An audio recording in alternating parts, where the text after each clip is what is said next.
Thanks for logging on to Wayne.com for another edition of Inside the Zone. Here in Week 9, we got a treat for you. Reggie Hayes, fresh off an interesting Sunday down in Indianapolis to talk some high school football. We're not going Colts. Obviously, we're talking high school football. And they play like a high school team occasionally.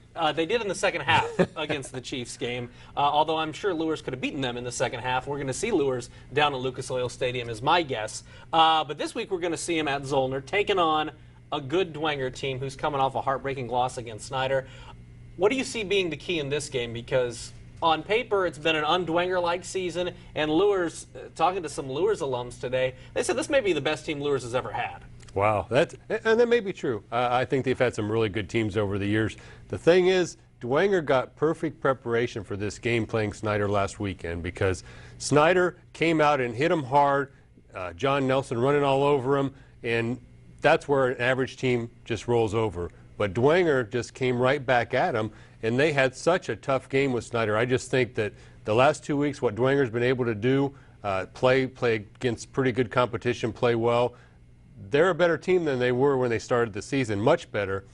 Luers is probably better too, but I just think it's drawn a little bit closer as the season's worn on. Yeah, Mikey Fiacable has really moved into that starting quarterback position. They found a way to utilize Dalton Wheeler on defense. Also as a running back, he can catch out of the backfield. They're definitely better than they have been, but are they going to have enough firepower to match what Luers has in the Kanapke, Rogers, Smith area? Even guys like Jaquel Cooper have had great seasons. Yeah, Luers has so many weapons that they can go with. It's just incredible. I've seen them have great teams in the past where they have maybe two guys that are really key. I think you've got 5 to 6 skill players that can just hurt you. So you focus in on Jalen Smith. Then what happens? They go to Rogers.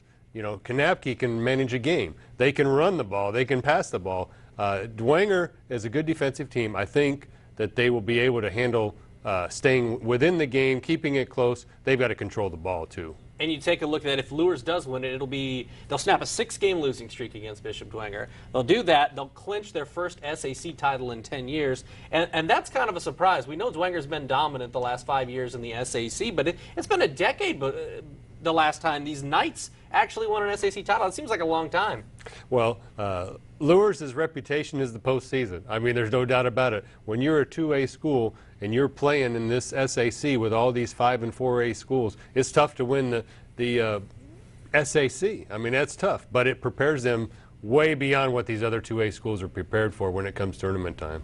And moving on to the NHC, when you talk about Homestead, it's a team that will be determined success-wise in what they do in the postseason, but they've got New Haven this week before we get the playoffs started, and it should be a good contest. New Haven's only got 1 loss in conference. Homestead, of course, is undefeated. What do you see as being the big keys in this ball game?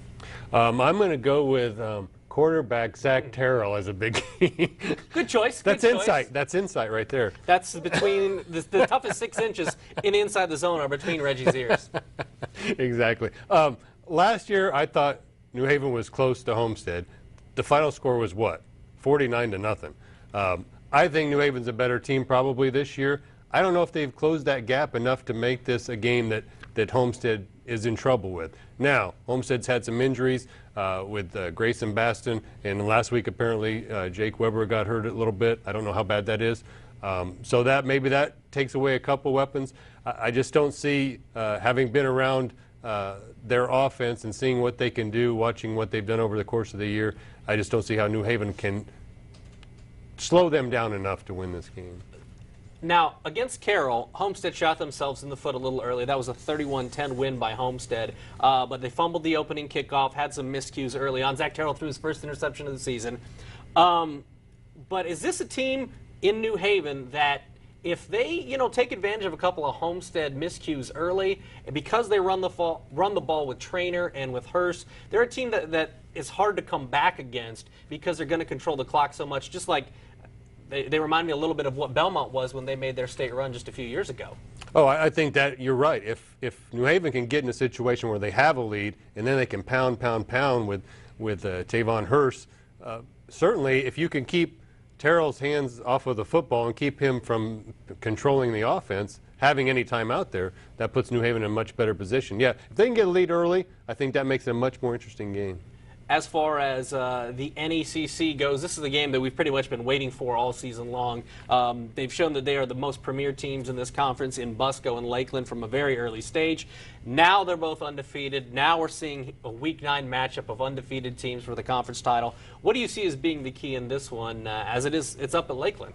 It is, and that is a key for Lakeland. I think the fact they had this game at home, but Cherubusco's line, setting up that running game, I think that's the very biggest key there is. If they can get Nicodemus and Lefevre and get that running game going, I think that they control that game as they've done all year. And to tell you the truth, I think what Lee Etzler's done this year is one of the best coaching jobs this year of the season.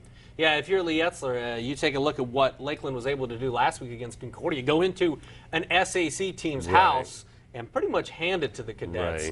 Right. What are your biggest concerns going in? Is it able to stop that an offense of putting up? I think they're putting up 43 points a game, if I'm not miscorrect. Yeah, I think that Lakeland's defense is very strong. If you look at their record and how many shutouts they have, I think they have 4 shutouts. Concordia scored some on them, but like you said, they just pounded Concordia. So I would say that controlling the clock for Busco, putting points up on the board early, and then putting themselves in position to be playing from ahead will be a key. So you like Lures, Homestead, and Busco in the big games this week? I'd go with that, yeah. That's a pretty solid pick. I wouldn't pick against any of those teams. I know not to pick against Busco because whenever I do, they always make me eat my words. So I'll take Busco over Lakeland. I'll take Lures over Dwenger in a tighter game, I think, than most people would have anticipated. I think it'll be a very good game. Yeah, a lot tighter than most people anticipated maybe in week 3 of the season. And I don't know how you don't pick Homestead over New Haven, despite the fact that the Bulldogs can certainly run the ball.